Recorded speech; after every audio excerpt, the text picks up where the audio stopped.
And Sawasdi Hom Chu Samir Patel Wan Ni Hom Ja Tam Tom Yum Kung. Soup. It's tom yum paste. Here's the paste.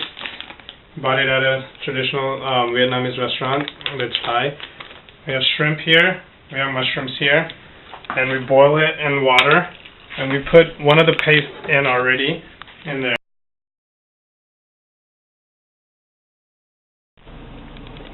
So we're done with the tom yum kung soup.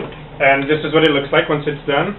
There's the shrimp, the mushroom, we added the paste in, and takes about 10 minutes, and that's it. And my victim today is going to be Maggie, my friend, and she's going to try it. Wow, it's very good.